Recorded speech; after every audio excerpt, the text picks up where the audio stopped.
മകരവിളക്കിനോടനുബന്ധിച്ചുള്ള തിരുവാഭരണ ഘോഷയാത്രയുടെ തയ്യാറെടുപ്പുകൾ ജില്ലാ കളക്ടറുടെ അധ്യക്ഷതയിൽ പന്തളം വലിയ കോയിക്കൽ ശാസ്താ ക്ഷേത്രം ഓഡിറ്റോറിയത്തിൽ ചേർന്ന യോഗത്തിൽ വിലയിരുത്തി. ജനുവരി 12-ന് പന്തളത്ത് തുടങ്ങി 14-ന് ശബരിമലയിൽ ഘോഷയാത്ര എത്തും.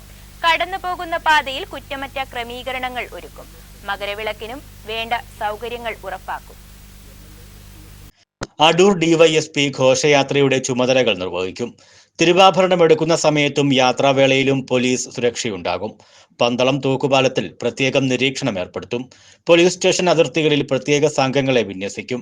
കുടിവെള്ളം, ബയോ ടോയ്ലറ്റുകൾ, വിശ്രമിക്കാനുള്ള സൗകര്യം തുടങ്ങിയവ തദ്ദേശ സ്ഥാപനങ്ങളുടെ നേതൃത്വത്തിൽ ഉറപ്പാക്കണം. വഴിയിലെ മാലിന്യം നീക്കം ചെയ്യണം. വഴിവിളക്കുകൾ ഉറപ്പാക്കണം. മകരവിളക്ക് വ്യൂ പോയിന്റുകളിൽ സുരക്ഷാ വേലികൾ സ്ഥാപിക്കണം. മരച്ചില്ലകൾ വെട്ടിമാറ്റണം. ഇടത്താവളങ്ങളിലെ കടവുകളും വൃത്തിയാക്കണം. തദ്ദേശ സ്ഥാപനങ്ങളുടെ പരിധിയിൽപ്പെടാത്ത സ്ഥലങ്ങളിൽ KSEB വഴിവിളക്കുകൾ ഉറപ്പാക്കണം. എക്സൈസ് പെട്രോളിംഗ് ശക്തമാക്കണം. ഘോഷയാത്ര ആരംഭിക്കുന്ന ദിവസം പന്തളം ഭാഗത്തേക്ക് KSRTC അധിക ബസ് സർവീസുകൾ ക്രമീകരിക്കണം. ഘോഷയാത്രയോടൊപ്പം ആംബുലൻസ്, മെഡിക്കൽ ടീം എന്നിവയുണ്ടായിരിക്കണം. 12-ന് കുളനട ആരോഗ്യ കേന്ദ്രം വൈകിട്ട് 6 വരെ പ്രവർത്തിക്കണം.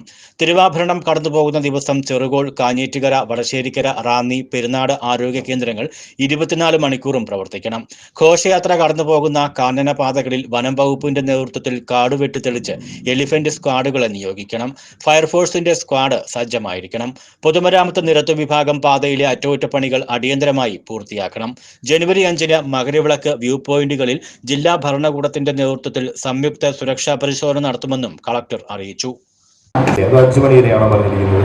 ഞങ്ങൾ പറഞ്ഞിരിക്കുന്ന 6 പറഞ്ഞിരിക്കുന്നത്. 6 മണി വരെ ആക്കണം എന്ന് പറഞ്ഞാൽ പിന്നെ ബാക്കിയുള്ളത് 24 മണിക്കൂർ എന്ന് പറഞ്ഞിട്ടുണ്ട്. പിന്നെ ഇത് കൂടാതെ ആംബുലൻസ് അധികമായിട്ട് ആംബുലൻസ് സജ്ജീകരണം ഉണ്ടാവണം. പിന്നെ ബാക്കി അങ്ങോട്ടേക്കുള്ള അകമ്പടി സേവിക്കുന്ന മെഡിക്കൽ ടീം, അകമ്പടി സേവിക്കുന്നതിലേക്ക് ആരോഗ്യത്തിന് ആംബുലൻസിനോടൊപ്പം തന്നെ ഒരു മെഡിക്കൽ ടീമിനെയും ഉണ്ട്. വ്യൂ പോയിന്റുകളിലും ആംബുലൻസ്. ശരി, ഓക്കെ. ആചാരാനുഷ്ഠാനങ്ങളോടെ 60 വർഷമായി തിരുവാഭരണ ഘോഷയാത്രയിൽ പ്രധാന പേടകം വഹിക്കുന്ന ഗുരുസ്വാമി കുളത്തിനാൽ ഗംഗാധരൻ പിള്ളയെ ആദരിച്ചു. Devaswom board president PS Prasanth, അംഗമായ G സുന്ദരേഷൻ, ജില്ലാ പോലീസ് മേധാവി VG Vinod Kumar, Sabarimala ADM doctor Arun S Nair, Pandalam കൊട്ടാരം പ്രതിനിധി MR സുരേഷ് വർമ്മ, തദ്ദേശ സ്ഥാപന അധ്യക്ഷർ, ക്ഷേത്രം ഭാരവാഹികൾ, വിവിധ വകുപ്പ് ഉദ്യോഗസ്ഥർ തുടങ്ങിയവർ പങ്കെടുത്തു. News bureau, Pandalam.